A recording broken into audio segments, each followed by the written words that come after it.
It's another beautiful Sunday afternoon. This is Rubbin Minds. Welcome. My name is Ebuka Obiuchendo. Thanks again for joining us. Very busy week we've had in Nigeria this past week. A lot has happened, but I think top on the news has been the fact that June 12th is back in the news again. Mr. President Buhari did declare that going forward from 2019, the 12th of June will now be known as Democracy Day, as against May 29th, which has been the date since 1999.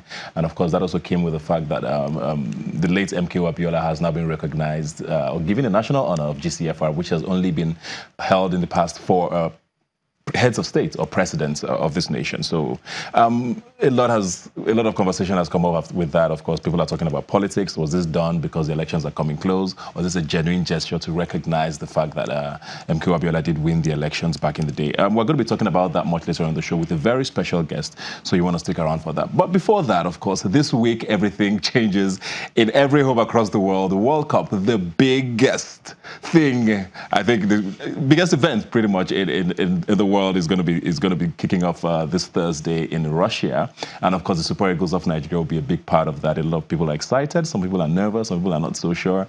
I'm going to be talking about that now with someone who probably knows a lot more than me about sports and the Super Eagles. Biola Kazim, thanks for being here Great today. to be here, Buka. You were in London for the game against England with the Super Eagles. You were in London as well. Yes, I was. And you also saw the game after that against the Czech Republic. Yeah. Those are the closest matches we've seen recently of the Super Eagles. What are your thoughts about this team now? I mean, we're going to be playing Russia, I think, on Saturday or Friday. Yes. Well, in general, my thoughts about them is that they're difficult to beat bunch.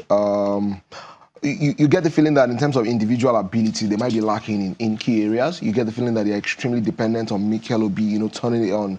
But as a collective, you can see even when they are down, that they fight back. We saw in the game against England, for instance, that they had a very poor first half. But in the second half, the manager changed a few things. And, they took the game to England and they looked a lot better. And you got the feeling that maybe they could have even come back into the game. Yeah. Same thing happened as well against Czech Republic, but to a lesser extent. We saw a bit of more structure, a bit more organization in the second half. The downside to having to always be reactive, as we've seen in the recent games, is that at the World Cup, you literally can be blown away in the first half if you don't, quickly come to the party. Yeah. And I imagine that the manager went into the games against England, particularly, and Czech Republic, thinking that he had a lot of answers. I felt that the first 11 he put out against England, discounting Ndidi's injury, was probably the first 11 that he had in mind to play against Croatia. But with the quality of the performance we've seen in that game and the one against Czech Republic, is that he probably left those games with a lot more questions than even answers. Yeah. And that's not such a good thing, but also it's not such a bad thing.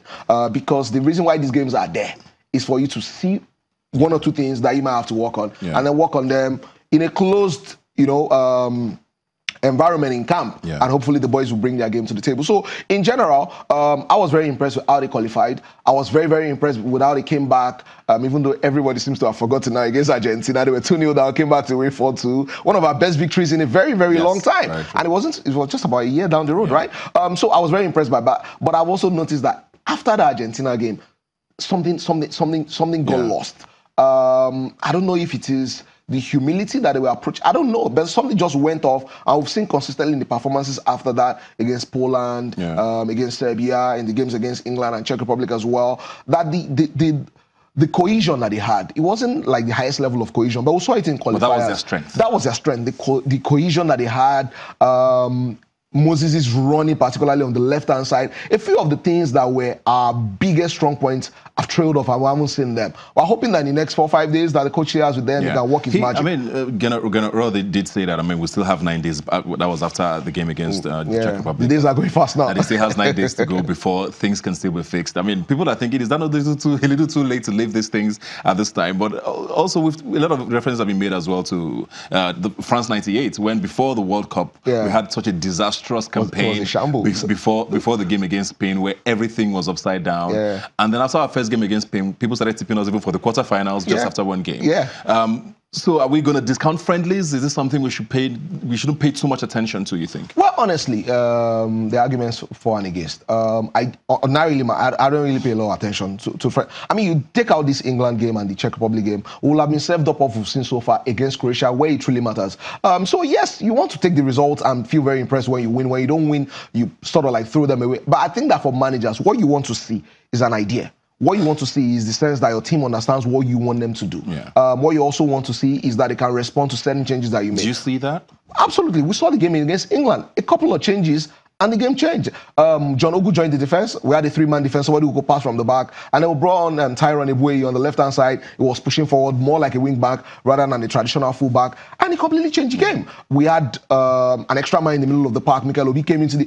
Everything just changed just by the changes of the coach. So two things happen when a manager throws on players. That is his own idea. But the players have got to interpret it. And we saw in that game that he had a sense of what could change the game. And we also saw that the players could respond to that change. So I think that friendlies leading up to major tournaments particularly, the first thing you want to take away is the fact that your key players are not injured. Extremely crucial. The next thing you want to take away is that you and the players are on board in terms of your ideas, because that's what will happen. At the World Cup, you will have to keep responding to the different things that your opposition, will do. So I think that the manager will leave looking at the results and feeling like, okay, we haven't done too well, but we saw in the game against England that he could respond to his changes. We saw in the game against Czech Republic as well that he could respond to his changes.